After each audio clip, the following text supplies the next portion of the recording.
Well, our next speaker is Professor Jason McKenzie Alexander from the London School of Economics, speaking about better wrong than vague, the role of error in science. All right, thank you very much for that, Harvey. So, I'll be approaching the topic of error in science from a rather more philosophical point of view, where what my area of interest will be in is what are the appropriate attitudes of the scientists to have towards error, which are conducive to scientific success. And then I'll also turn to the topic of, well, what are the sociological institutions and the sociological attitudes we need to actually cultivate helpful attitudes towards error. My interest in this is because I'm going to approach the topic of error in physics and error in science from a slightly different point of view, but I think building on topic 4 of the last talk, which is what are some examples of error in science where the error was directly involved in leading to a scientific breakthrough or an advancement. And so rather than thinking of the topic of error in science as something which is to be avoided or eschewed or to be minimized, I'm going to be approaching this thinking about error in science as something which is to be celebrated and to be encouraged. And I worry that some of the institutional constraints we are seeing may lead to a future in which there is actually not enough error being allowed to happen in science. Here's the plan for what I want to talk about. So the beginning will concern just a few remarks on the nature of error. And then after doing that, what I want to do is spend some time talking through some case studies in the history of science. One of the things I was very pleased to see is that there's always a certain risk in being the last speaker, and that you worry that all of the case studies you have prepared are going to be stolen prior to your time in speaking. But I'm pleased to see that actually none of the case studies I've prepared have actually fallen fate to that. And then after talking through these examples of successful error, as I like to think of it in science, I then want to turn to the sociological question. And this falls under what I think of as the idea of what do we need to do in order to make error great again and in order to encourage the right kinds of error in scientific practice. So now, on the nature of error. So first thing I want to note is that, as many of you have no doubt noticed, I'm actually American. And so when I was preparing this talk with my partner, who's British, she said, you have to make it very clear what you're referring to when you're referring to error, because when you pronounce it as an American, almost no one in the audience who's British will probably naturally understand what it is that you're referring to when you say error, because there are actually two quite different pronunciations of the term of error. But the point that I want to begin with is this. When we talk about error, there are a number of different senses of that which we need to disambiguate because the term actually can cover a variety of different points. If we look into the OED, we find at least 3 different senses that are relevant for our question today. The first concerns something which is incorrectly done through ignorance or inadvertence, a mistake in a calculation, judgment, or speak. This is perhaps the kind of lowest form of error, where you intend to do something and you perform something else entirely by accident or through failure of concentration and so on. A related but slightly different form is a notion of error which actually concerns a mistake in the actual manufacturing or the making of a thing, whether that be a scientific apparatus, an experimental device, something which you intended to build for one purpose but didn't quite turn out the way you intended. Now, from a philosophical point of view, the sense of error that I think people most frequently turn towards is this last notion, which is the idea of error as a mistaken belief, a condition of erring in opinion, of actually thinking or believing the wrong thing. And the question that I want to ask is, which of these 3 different senses of error are actually most relevant for understanding advances in science? And I hope to make a case by the end of today that the 3 senses of error are all particularly relevant. In thinking about this, what I want to do is actually adopt a sense of scientific methodology which is due to Karl Popper. If you're interested in this, I suggest you take a look at his book, The Logic of Scientific Discovery, or his later book, Conjectures and Refutations, in which he lays out this particular view of how science works. And the important thing for Popper, which is what makes it relevant to the idea of error in science, is that for Popper, knowledge just doesn't accumulate by the collection of additional facts. Knowledge grows by the projection of conjectures and their bold refutation through experiment and analysis. And of course, the reason for this is we can never prove scientific theories, but we can only attempt to corroborate them by testing them and see whether or not they survive. The best scientific theories are never shown beyond a certainty. Newtonian physics stood for over 200 years and then was overturned with the development of theory of relativity. But the point is, scientific theories are permanently revolutionary, permanently fallible, and permanently open to revision. And the question is, if that is the case, what is the correct kinds of scientific attitudes and the correct attitude towards error that we need in order to encourage this? In The Logic of Scientific Discovery, Karl Popper has a very nice quote where he says, "Whenever we propose a solution to a problem, we ought to try as hard as we can to overthrow our solution rather than defend it. Few of us, unfortunately, practice this precept, but other people, fortunately, will supply the criticism for us if we fail to supply it for ourselves." There's a wonderful irony in the fact that this quote came from Karl Popper, because Karl Popper was one of the people who was least receptive to any type of criticism of his own theories whatsoever. And so you criticize Popper's theories at your peril, but this was at least the official line. And the attitude that Popper was trying to endorse is known as critical rationalism. That's the scientific attitude that people are supposed to adopt. So we learn by exposing our beliefs to criticism, not by trying to seek their confirmation. And so the scientist needs to have the right kinds of cognitive attitudes in order to pursue that. It's a mistake to think of rationality in science as anything to do with certainty. Rather, the point is we need to have a correct attitude towards the idea of error correction. And this ties into one of the questions that was asked at the last point.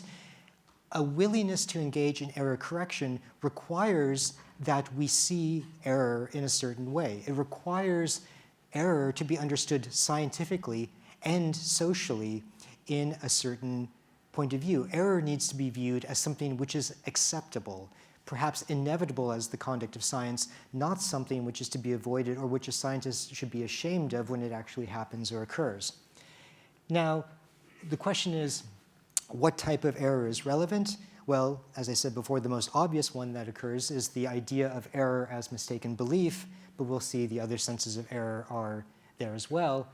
But the point I want to note is that when we think about error, how we actually distinguish between an error which is something done in ignorance, or a mistake in how we manufacture an apparatus or a machine, or a condition of erring in opinion, is always not something particularly clear and cleanly distinguishable.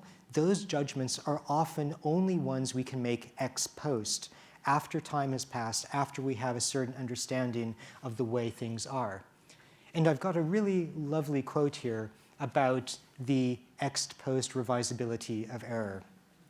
So the very notion of what counts as error is often only something we can make after the fact.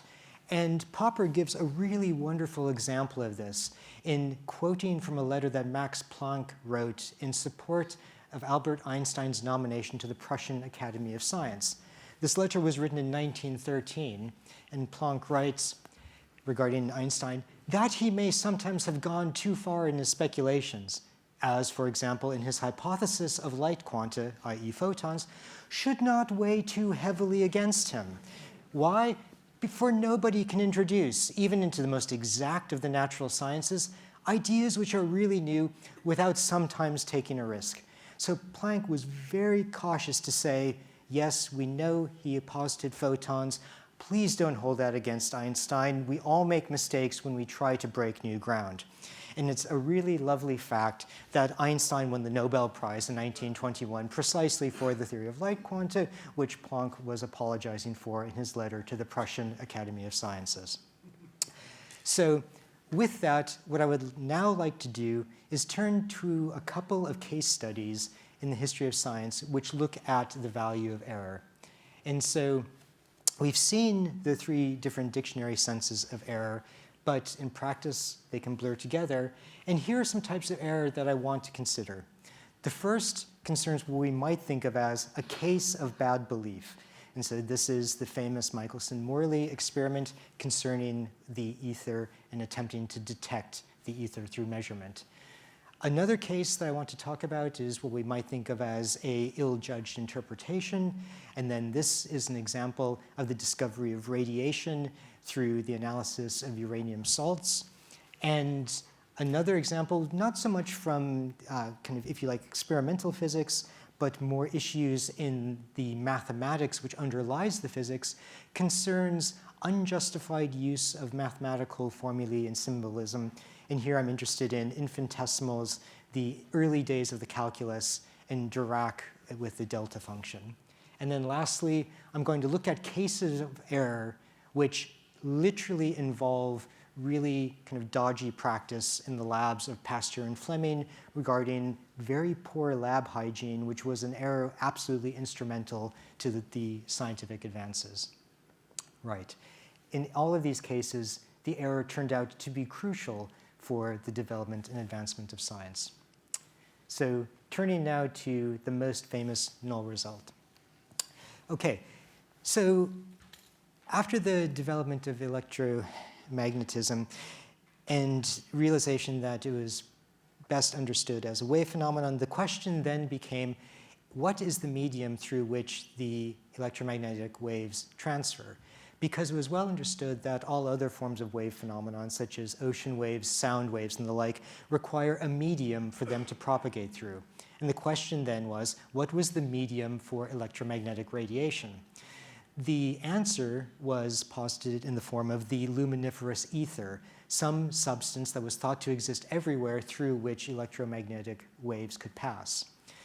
Now, in order to try to detect this, Michelson and Morley built a machine called an interferometer, two arms that were perpendicular to each other, precisely the same length, which was to use the fact that the Earth's movement around the sun should cause differential rates in the speed of light. And so by measuring these differences in the speed of light, they could then establish the existence of the ether. And as you all know, they found absolutely nothing. Now, the interesting thing about this is that in many textbooks, or at least in many kind of textbook explanations about what the significance of this experiment was, is that this was interpreted as showing the death of the ether and the fact that that was no longer the correct viable theory to account for electromagnetic radiation. But the point was, that's not, strictly speaking, true. At the time, people were puzzled by the failure of the experiment. In a sense, it's interesting that the experiment was published because it was a null result. But in light of this failure, many people tried to actually construct alternative theories of the ether which were compatible with the null finding. And so you had work by George Fitzgerald and Hendrik Lorentz postulating the phenomenon of length contraction to try to account for the phenomenon. Einstein, in some sources, repeatedly said that the Michelson-Morley experiment played little or no role in his development of the theory of special relativity, citing alternative conceptual paths which led to its development. And so the error of the Michelson-Morley experiment, the null result, the empty finding, the reinterpretation of that as conclusive proof of the theory of special relativity is largely a retrospective reinterpretation that we have settled upon as a way of providing a clean and nice narrative to this phenomenon, when really what it was a surprising experimental failure that didn't detect what they initially set out to do. Now, let's turn to another case, a fruitful misconception. So, Berquell, apologies if that's a mispronunciation of the name, was interested in uranium salts, which had the power to actually alter photographic plates. In a number of experiments that he had done with this, he was led to the belief that the uranium salts needed to be charged with sunlight in order to then release that in order to change the photographic plates that were then able to kind of reveal some substance being released from these salts. Now, it just so happened that there was one stretch of time in which Paris had really overcast weather. And so he wasn't able to actually carry out the experiments with the uranium salts and the photographic plates that he wanted to do at the time. And so he took the salts and the plates and he put them in a desk drawer and he closed it up and he let them sit for an extended period of time. Now, for some reason, I don't actually know what the answer is, he nevertheless chose to develop the plates despite the fact that they had just been sitting in the desk drawer. He was expecting to find, at best, only very faint images. But instead, what happened is the photographic plates came out very strongly exposed. The premise was completely false. No sunlight was needed in order to cause the change in the photographic plates. So the fact that Berkel was wrong about his theory ended up closing the equipment away in a desk drawer, leaving it overnight, turned out to actually be the key realization that then led to the discovery of radiation. And so the error in this case was a direct cause of the discovery of the fact that the salts were releasing radiation without any need to be pre-charged beforehand. What I want to do now is turn to the case of the underlying mathematics, which was used in the calculus and elsewhere. And what I think is really interesting about this is that the early attempts to derive the calculus or develop the calculus required the use of infinitesimals, and it required an inconsistent interpretation of infinitesimals in various steps of the mathematical reasoning. There were times when an infinitesimal needed to be treated as non-zero because you had to divide by it. And then at other times you needed to interpret the infinitesimal as zero because you wanted to throw it away. This was indefensible practice. It would involve inconsistent treatments of infinitesimals, yet it had the rather annoying consequence that it gave the right answers, right? And in light of this, even though it gave the right answers, Bishop Berkeley was not at all impressed by that as a justification. And so in his writing The Analyst from 1734, Berkeley says, "And what are these evanescent increments, infinitesimals? They are neither finite quantities, nor quantities infinitely small, nor yet nothing. May we not call them the ghosts of departed quantities?" In an absolutely lovely turn of phrase, even if it is a somewhat ad hominem argument against the mathematicians. So here's just a quick example of what it is that bugged Berkeley in terms of the derivations. Suppose we want to differentiate y equals x squared. So what we want to do is imagine changing x by some small amount, delta x, and then ask how y changes. And so y changes by some amount, y plus delta y. And since we're imagining changing x by some amount, delta x, we know that y plus delta y is just equal to x plus delta x squared. And you can expand that in just trivial algebra. Now, since y is equal to x squared, you just subtract y and x squared from both sides, and that tells you that delta y is equal to 2x delta x plus delta x squared. Now, dividing by delta x, which is permissible because we're treating it as small but not zero, then we end up getting that ratio as 2x plus delta x. But now if you let the increment vanish, treat delta x equal to 0, you get dy dx, which is 2x. Exactly the right answer. But as I said, the reasoning is inconsistent because you need to form the quotient, delta x has to be non-zero, otherwise you divide by 0. But to reach 2x, you need to then set delta x equal to 0, otherwise the stray delta x quantity survives. It's 0 on one line, non-zero on another line. And those are the ghosts of departed quantities that Berkeley was referring to. And the thing is, this type of reasoning was such that the calculus ran on it for decades and was producing correct results. The thing interesting about this is that it turns out after the fact, after many years of work, that effectively we get a justification for that practice at the end. Through Weierstrass and others, we end up getting the epsilon delta definition of the calculus, which uses the notion of a limit to avoid all of this talk of infinitesimals. But in 1966, Robinson showed that you could actually make the very talk of infinitesimals itself mathematically legitimate. And so, in a sense, the mechanical procedures that the early mathematicians were using could be given a sound justification at the time, even though no one at the time really could say why. And so this is a case of mathematical error giving the right result, the practice continuing for an extended period of time, and only many years later do we actually get a vindication of it. Now, in physics, another example is the Dirac delta function. So in his work in quantum mechanics, what Dirac needed was a function that was zero everywhere except at the origin. But then when you integrated that over the whole real line, you got the value of 1. So the way to think about this, if you look at the diagram on the right, you imagine kind of bell-shaped curves that integrate to 1 but become increasingly narrow, right, concentrated around the origin.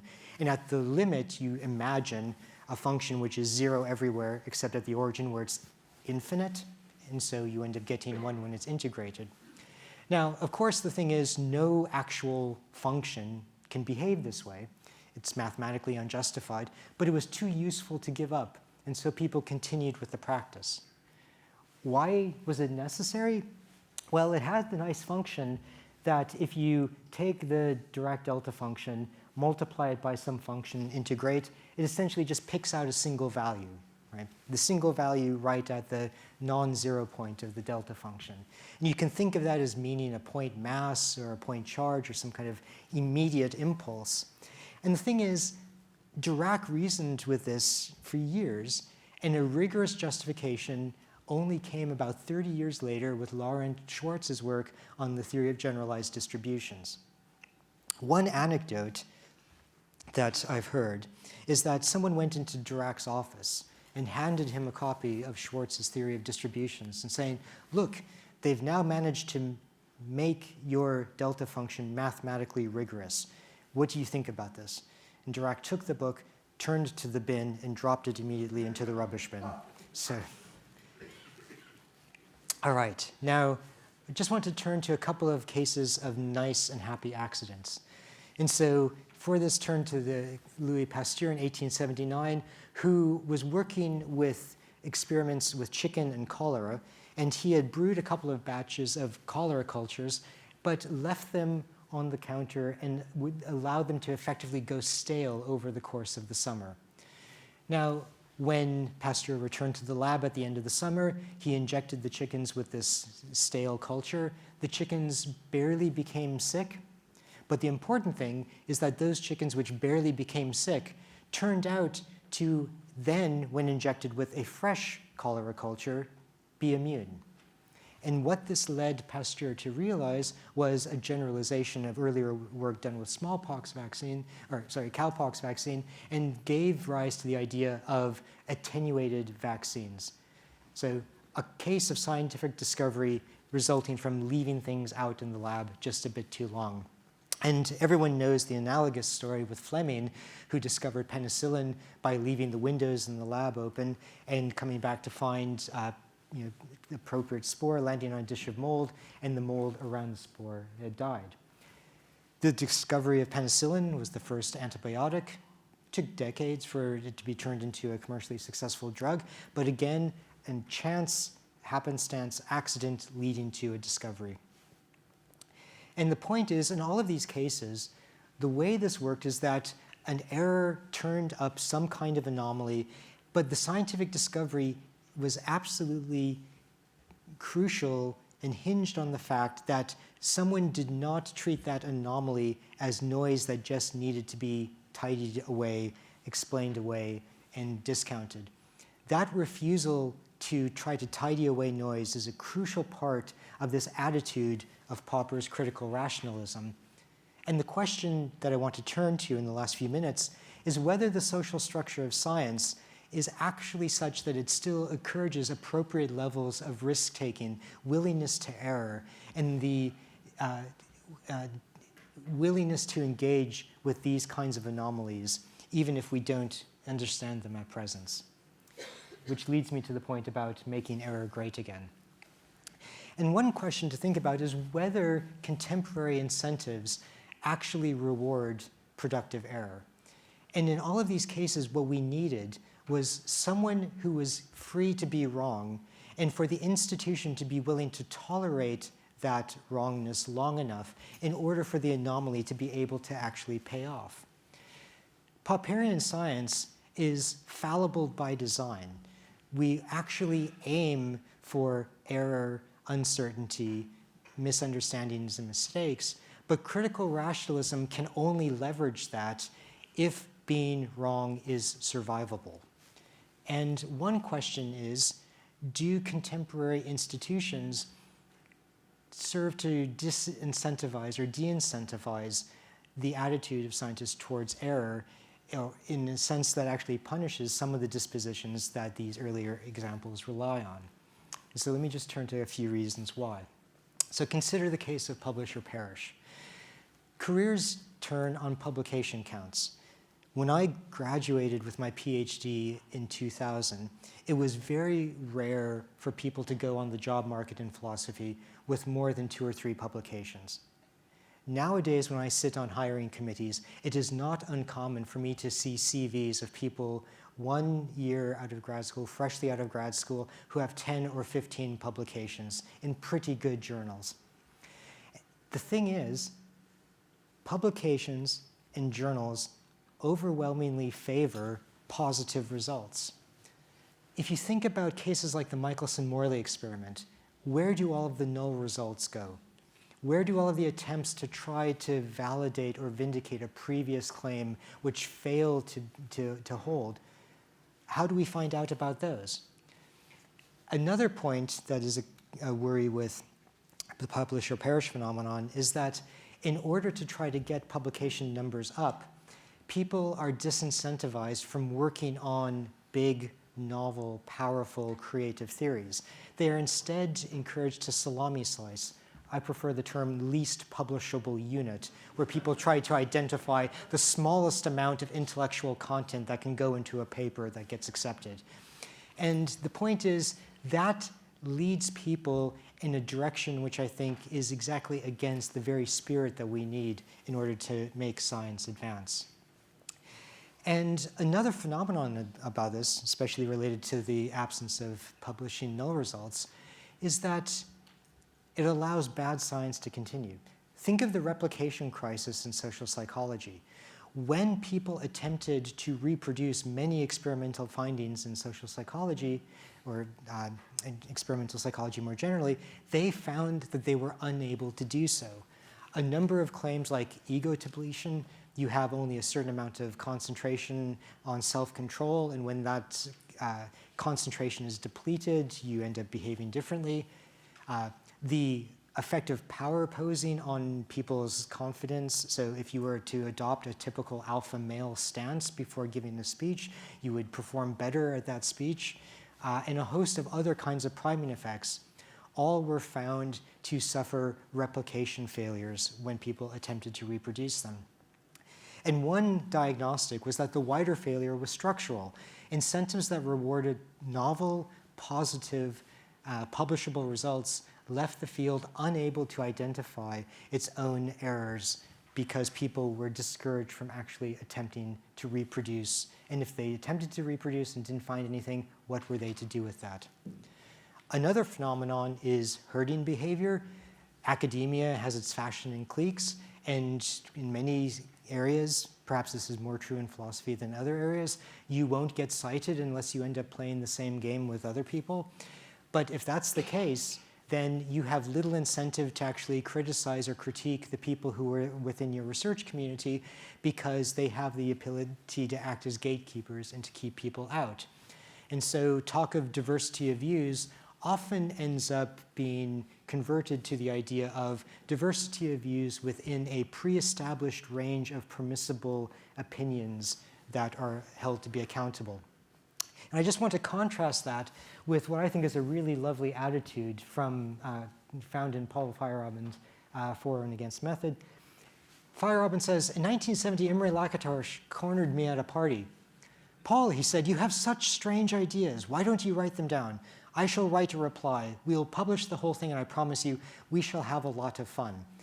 That idea that you could engage with someone who you fundamentally disagreed with and thought was utterly and completely wrong, and have it be just part of the process, rather than something kind of threatening to your philosophical or scientific legitimacy. I think that's a very different attitude from what we find today. And another point which is interesting is, how do we handle the case of reputation in a low-trust world? How many wrong results can a scientist have before they get written off? Productive error needs a tolerance for being wrong. But in a reputation economy that treats every single mistake, every retraction, as a stain that lingers with the scientist forever, pushes people or incentivizes people towards the safe, the incremental, and the vague. Vague claims are safe because they are difficult to falsify. But on the Popperian model, that difficulty to falsify does not actually lead to a corresponding advancement of knowledge.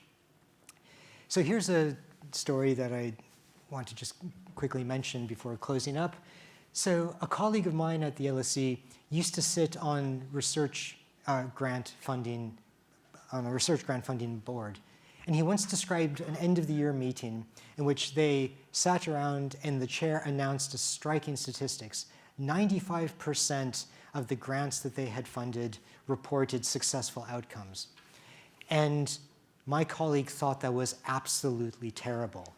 And the reason that he thought it was terrible is that a success rate that was that high meant that the research body was not funding the right projects. It didn't mean that they had great judgment. It meant that they were funding the safe bets.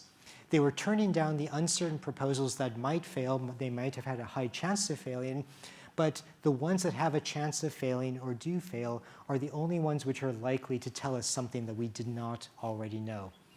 And so the way to think of this is that a funder that never wastes money on failure is a funder that has stopped backing discovery. So this is why I think it's better to be wrong than to be vague. A precise theory that turns out to be wrong has done science a great service. It was clear enough to be tested and to be refuted, and so it could be corrected and it could move us forward. A vague claim that could never be wrong contributes nothing. In Pauli's phrase, it is not even wrong.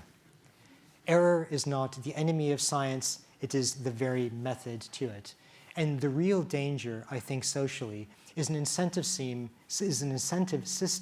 that makes vagueness and silence safer than being productively wrong. Thank you for your attention.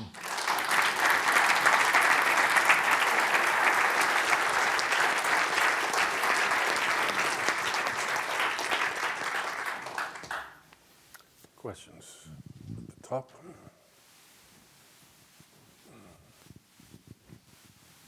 That was absolutely wonderful. Make error great again. I must buy the hat next week. Mistaken error is really interesting because I was working on a project and I had to go and tell my boss I'd made a mistake. And then I said to him, I'm going to build something that you've not even thought of. And he went away and came back the next day and said, thank you for telling me you've made a mistake. Go and get on with it and show me what you're going to build. And that was the greatest gift that anyone has ever given me, that I could actually go and say, I've not got it wrong, I've made a mistake, and we've built something they never even thought of. And it's about getting those people off your back to say, can I go and build this? And I think what you said is absolutely wonderful and crucial. Thank you. Thank you. Thank you. Could you pass it back, please? Hello, wonderful. I really enjoyed that. Thank you. I was thinking of something in anthropology where anthropologists went into a particular tribe to find out information about them and do scientific research. And actually the people who were being studied knew they were coming and spent a long time beforehand making up stories to tell the researchers. And is there any analogy for that? And of course they were believed, that's the other thing. And eventually some other researchers heard them singing this song. And the song was, "Here come the anthros, you know, what lies can we tell them, what can we get them to be stupid enough to believe?" Is there anything like that could happen in science? In your sort of science, that is. Well, I mean, I'm not actually a proper scientist, I'm a philosopher. And so one of the great things about being a philosopher is that you don't really have to be held accountable to reality. So, I mean, it's the best of all possible worlds, right? I mean, the difference between truth and falsity is actually quite hard to tell, right? So I wish I had some similar examples of that great anthropological story, but nothing is coming to mind, unfortunately. But thank you for giving me a wonderful anecdote, because I will use that and work it into talks in the future. I think I have understood your message, but I also think in the hands of the wrong people it opens up a can of worms. Because how, if you're responsible for making decisions, peer review, allocating money, etc., promoting people, how do you actually in practice make out the difference between wrong and productively wrong? I think that's a tough task up front. Mm-hmm. Do you have any sort of examples or advice to give? So, you've put your finger on an absolutely crucial question, which is that in order for this conception of error as a virtue to work, we need to be able to identify good faith actors who are not kind of legitimately trying to game the system, who are actually working with the appropriate level of intellectual rigor and honesty, even though they do make mistakes. I think that's a very difficult thing to ask or to identify. I think having an appropriate award system which clearly incentivizes the importance of having verifiable, correct outcomes that can be checked and validated by others, and making the reward for getting those significantly higher than something to the alternative, but at the same time not being too punitive in punishing mistakes and errors. We perhaps don't want to, we want to find the right balance between disincentivizing error so that it's not something that people actively seek, whereas at the same time not making it sufficiently punitive that people want to avoid it at all costs.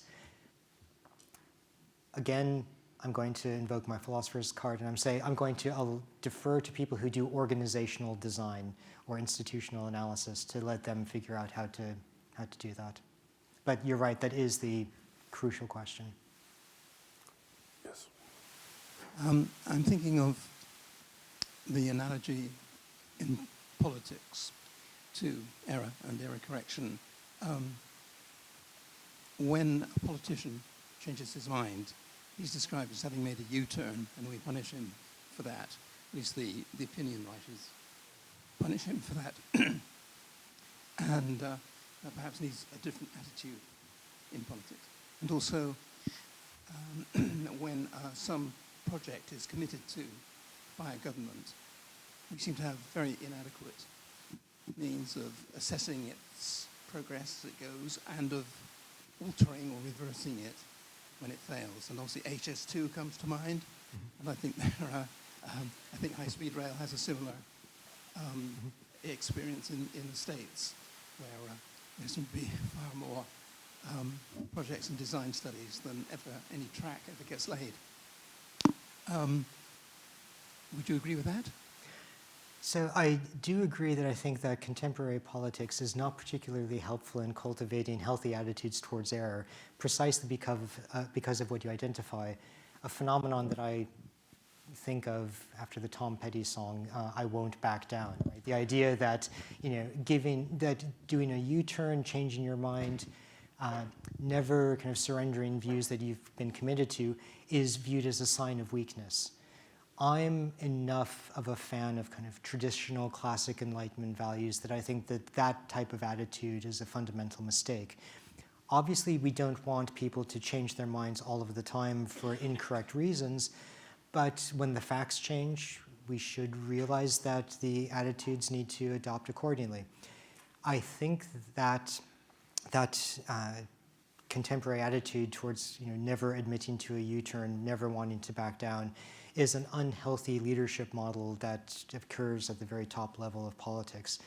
It's interesting enough that you note that, because in the last chapter of my book, The Open Society as an Enemy, which was published in 2024, I actually use that very exact model as an illustration of part of what I think is gone wrong in contemporary attitudes towards belief revision and how to try to use science for healthy policy and political design going forward. So, yeah. Down here, please.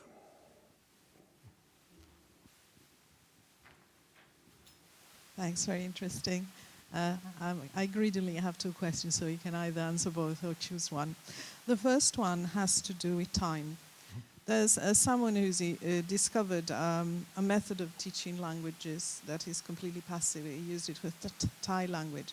But this one involves 800 hours of listening without showing any engagement before naturally absorbing, like children do. That this system would not really be very viable for schools, because the school cannot wait a year and a half before seeing whether they've gone anywhere. So there's an issue of time in deciding which things you can wait long enough to. So I'd like a comment on that. The second one is more about philosophy and peer review method. In the last few years, there's been this shift because there's a worry about philosophy being too vague, not easy to demonstrate its value to the world. Oh, why don't we have a peer review idea? So we now publish in Centre Peer Review. And do you think that that one is good for the philosophical field? Is there enough analogy in spotting errors with the peer review in philosophy? Or do you think that one is not as appropriate and perhaps a mistake? Okay, good. Thank you for both questions. I'll take both of them in turn. Regarding the first question on the time horizons, I think that that is an interesting point, that the pragmatic constraints about what is actually viable in, say, educational institutions does make it difficult to actually test some of the theories that are being proposed. I do wonder, though, if one of the things that contributes to that is an increased short-termism towards decision-making within, say, kind of Western democracies. If you think about governments, they find it very difficult to actually take any action which commits them to a course of action that just goes 3 or 5 years down the road, right? And then the incoming government often is quite happy to reverse those sorts of plans. The ability to actually take decisions which have a fairly lengthy time horizon is actually very difficult right now. And so I think that that worry against short-termism, it's not just in the government as well. I mean, a lot of times you find businesses focusing on just the next quarter, right, or the kind of next set of accounts. Hopefully they do invest in the future, but the main kind of concern is what is going to be on the bottom line in the next report. So I think that that's just kind of a more general worry about short-termism within contemporary Western democracies. And I think that that's the kind of larger thing that we need to try to tackle as a cause for concern. Regarding your second question of peer review in philosophy, I think the humanities in general are more susceptible to these concerns about herd behavior and the like than obviously the hard sciences, which have to answer to cold empirical facts. And I worry that peer review in the humanities can actually become, if you like, kind of value captured, because what often happens is that the papers that are sent out for review go to people who work in those areas, and they often have vested interests in what views are actually accepted. And so there have been a number of times I have received referee reports where I've actually either found myself having to include footnotes that endorse the anonymous referee's own work, I'm sure, because the referee report includes, why don't you take a look at these 7 articles, all written by the same person, which I think are actually particularly relevant for what it is you want to say. Or the referee report is effectively carrying out a philosophical dialectic in the referee reports, which actually I think properly belongs in the open pages of a journal. So I don't know what the correct model is. The idea of just publish everything has some attractions. The difficulty, of course, is quality insurance and being able to actually detect signal from the noise, because you just don't want to flood the people's attention with everything. I don't know what the right model is. There was a hand up. Yes, right at the back, please. So a big pillar of your talk was focused around, and the conclusion that a lot of science is focused on achieving results as opposed to exploration. You're not looking at, the risk involved in getting errors. It's just purely based around results to, I guess, seem more impressive in the research that you've done. I'm only 24. My entire time in school is based around get good grades, go to university. Go to university would have felt like I'm just being taught how to pass an exam rather than explore and do research. And now I'm in physics research. It feels like, again, everything I'm doing is just concentrated around achieving results rather than scientific curiosity. My question is, do you have any thoughts on a particular time frame or idea or change in attitudes that kind of inspired that change in attitude towards science to take place? Right, that's a very good question. It's a very difficult question to answer. There are a number of factors that are at work here. I think that one of the things that is at work is that we've, just in the 26 years since I got my PhD, I think, my PhD was in philosophy, not in physics, but I think that there's been an increased perception of the PhD being a process of pedagogical development, which is seen as trying to give people the right kind of tools that they need in order to enter an academic career, which means you need the kind of standard skill sets of being able to write articles for publications, grant applications, and so on, rather than, and it's been much more kind of focused on explicit pedagogical models rather than trying to create the space that's available for people to be kind of truly free and independent researchers. And so I think if we could try to find a way of giving people, trying to create space for intellectual autonomy within these programs. And I worry that the difficulty is that the drive towards the increasing professionalization of the kind of PhD career is at odds with that giving freedom for independent research autonomy. Part of the difficulty also is, say, the publish-or-perish culture, the need to have a CV with a certain provable track record that you need to then be able to land a postdoc and then land a tenure-track job or something afterwards. All of those incentives really kind of go against giving someone the actual freedom to do the kind of research that they want to do. Another factor that goes into this, of course, is that in sciences, the increasingly larger scale nature of research, where so much research is done as part of a large, if not enormous, team project, right?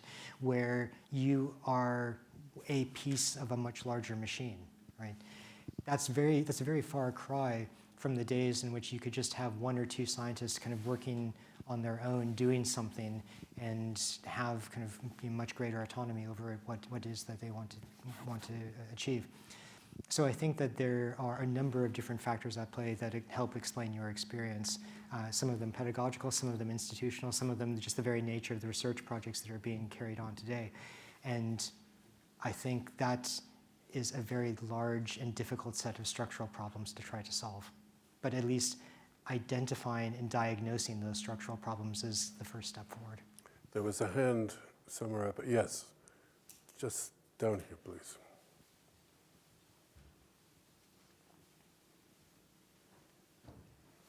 Thank you. Do you think there's lessons we can transfer from commercial enterprises into academia? So I'm thinking, for example, a big company that makes space rockets, they're clearly willing to learn. They're clearly willing to make mistakes and learn from them. Is there anything that could be transferred into academic study, or do you just need a billionaire backer for that to work? Yeah, I mean, having a lot of money does make things easier. So yeah, there is actually one important point where I think that academia is at a very interesting disadvantage with respect to what goes on within commercial companies or other kind of organizations. But it involves a slightly different area than what you're talking about. So I'm at the LSE, so I'm thinking about this from the point of view of a school of social science, right? One of the difficulties with doing any kind of experiment in the social sciences is that it's a very slow and arduous process. You have to design an experiment, then you have to get ethics clearance. You have to maybe do several iterations of ethics clearance before it finally gets approved. Then you have to actually do the experiment, write it up, go through peer review. It could be a couple of years before the study actually ends up landing in the journals. Meanwhile, if Meta wants to make an adaptation to their platform, what do? Effectively, Zuckerberg has an idea and says, hey, I'd like to see this happen. They can then implement it, roll it out, and then see what happens. There's, to my knowledge, no need for anything that's analogous to the kind of robust ethics clearance that you get or you're forced to get within an academic institution. And then the fact that your results are not likely to be taken seriously until they've gone through peer review means that there's a very slow time lag on that. Whereas the commercial corporations can try something out. If it doesn't work, throw it away, iterate again. It's a much more rapid time cycle. To give one case in point, if I want to change a course or introduce a whole new course at the LSE, it takes me 2 years to do that because I have to go through the proposal stage, and then it has to be advertised so that incoming students with Competition and Markets Authority have the ability to know what course is being offered. 2 years might be a bit of an exaggeration, but that's about the time scale we're talking about. Apple can design an entire new MacBook from scratch with new circuits, new chips and everything, get the machining done, and then build it and manufacture it on a yearly cycle. The fact that it takes me maybe twice as long to introduce a new course, I think, is a real systemic failure in how slow academic bodies are to respond. So, down here, I think what universities need is what Cass Sunstein calls a sludge audit, where you look at the way systems operate and you just try to get rid of all of the sludge that slows things down. But of course, that's very difficult to do because the moment academics hear anyone, especially senior management, talk about efficiency concerns, alarm bells go off. Right. Good that you're talking about philosophy. I feel more at home. I'm thinking of logic as much as I know, and I know the different types of logic, but let's go back to the Greeks. You can make a valid statement that isn't true. I mean, I could give you an example, really throwaway, I suppose. All men are immortal. Socrates is a man, therefore Socrates is immortal. I suspect if I went to Athens, I would not find Socrates sitting there with Plato at his feet.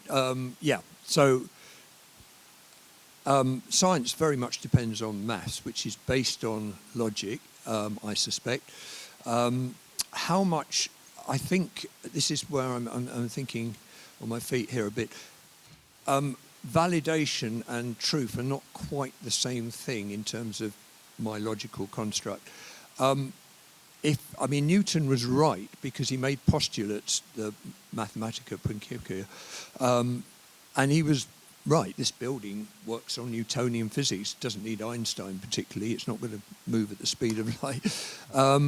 And in some ways, you could say he's right on a validation thing. He just happens to be wrong in the light of relativity and possibly quantum mechanics.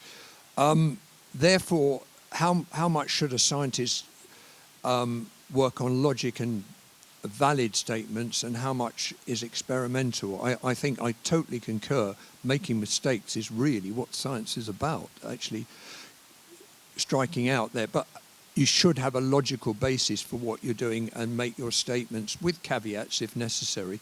Is that a good scientific method to start with? With validation, I mean, be logical, and these are my postulates. I want to experiment with this, and if it doesn't turn out the way you want it, so be it. But the world has learnt something about nature, if you like. Is that a valid way of working or not? Yeah, so I think that what you've identified is a really interesting debate in the philosophy of science about how best to understand scientific practice.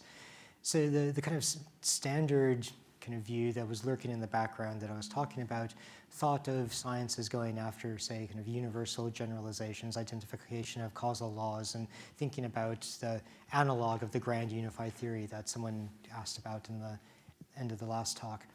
An alternative model of scientific practice, due to Nancy Cartwright and others, thinks of science as kind of going after kind of local theories, things that involve particular kind of patchwork analyses of different types of problems. And the model you then get is what Cartwright calls a dappled world, where you've got different kinds of theories that are good for different kinds of sets of problems. And the idea that you're trying to look for one overarching theory that kind of welds all of them together in a coherent and consistent fashion is really sort of not really kind of the game that we're all trying to play. Initially, when I started out in philosophy of science, I was very much more towards the kind of older school logical positivist idea, but as I get older, I find myself increasingly more fond of the Nancy Cartwright kind of dapple worldview of scientific practice. So take that for whatever it is. So, We're coming very close to the tea break. Yes, one last question.